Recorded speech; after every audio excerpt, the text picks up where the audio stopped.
पुन्हा शासकीय कर्मचारी हे संपावर आले आहेत। त्यांची मागणी तीच आहे की जुनी पेन्शन पुन्हा लागू करा। तर काय सांगाल, पुन्हा तुम्ही संप पुकारला आहे, काय पुन्हा तीच मागणी आहे आणि पुन्हा तो संप आहे, काय सांगाल? मागच्या संपाच्या वेळेस शासनाने जे आपल्याला वचन दिलेलं आहे की जुनी पेन्शन आणि त्याचप्रमाणे लाभाची पेन्शन तुम्हाला देण्यात येईल, त्यासाठी वेळ मागून नेला होता। शासनाला 3 महिन्याचा वेळ दिला, आज 7 महिने झालेत। शासन काही करायला तयार नाही। परंतु जी समिती नियुक्त केली होती त्या समितीचा अहवालसुद्धा शासनाकडे आलेला आहे आणि शासनाला म्हणून आम्ही विनंती करतोय की हा संप जास्त लांबवू नका।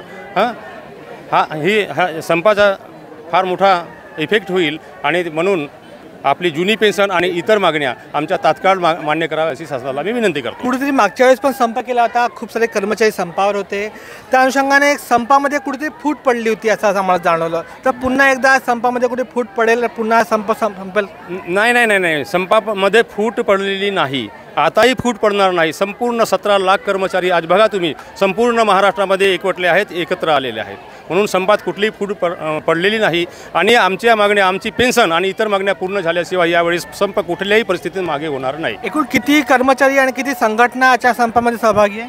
सर्वच्या सर्वच आता तुम्हाला प्रत्येक संघटनेचे राज्य सरकारी कर्मचारी मध्यवर्ती संघटना समन्वयतीच्या सोबत जेवढ्या शासकीय आणि निमशासकीय आणि खाजगी संघटना आहेत त्या सगळ्या एकत्र आलेल्या आहेत। महानगरपालिका, नगरपालिका, नगरपंचायतीचे कर्मचारी एकत्र आलेले आहेत, कंत्राटी कर्मचारी एकत्र आलेले आहेत, आमच्या नर्सेस भगिनी एकत्र आलेल्या आहेत, जिल्हा परिषद संघ आहे, सगळेच एकत्र आलेले आहेत। त्यामुळे आम्ही माघार घेण्याचा प्रश्नच उद्भवत नाही। शासनाने ताबडतोब निर्णय घ्यावा अशी विनंती आहे। आम्ही बघितलं ज्याप्रमाणे सर्व कार्यालय आहे, शुकशुकाट आहे, सर्व कर्मचारी तिकडे नाही आहे, सर्व सामान्य लोकांना जो त्रास होत आहे त्यामध्ये त्यांना लोकांना पर्यायी व्यवस्थासुद्धा नाही आहे। तर तुमच्या संपामुळे सर्वसामान्य लोकांचे त्रास होत त्याबद्दल काय सांगाल? बघा, संप करण्याचा आम्हाला शौक नाही आणि जनतेला आम्ही त्यांच्या अडचणी होऊ नये हाही आमचा उद्देश आहे, परंतु शासनाने ते ठरवलं पाहिजे, ती शासनाची जबाबदारी आहे। कारण आम्ही 1 महिन्यापूर्वी त्यांना नोटीस दिलेली आहे की हे सगळं करा। आता जनतेची जर गैरसोय होत असेल त्यासाठी आम्ही जनतेची माफी मागतो, परंतु आपल्या मागण्यासाठी सरकारसोबत आम्हाला लढावंच लागेल आणि म्हणून सरकारने बघितलं पाहिजे जनतेची कुठलीही गैरसोय होऊ नये आणि आपल्या ह्या संप जे करत आहेत त्यांच्या मागण्या आपण मान्य केल्या पाहिजे।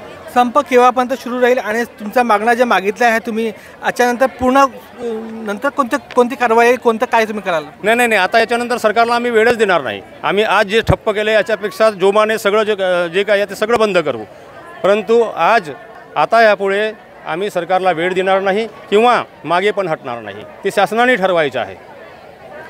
सरकारला आम्ही वेळ देणार नाही आणि सरकारने ठरवायचं आहे याच्या पुढे काय करायचं आहे आणि हा संप केव्हापर्यंत सुरू राहील यांचा मागणा जे आहे जी जुनी पेन्शन पुन्हा लागू करा अशी मागणी आहे।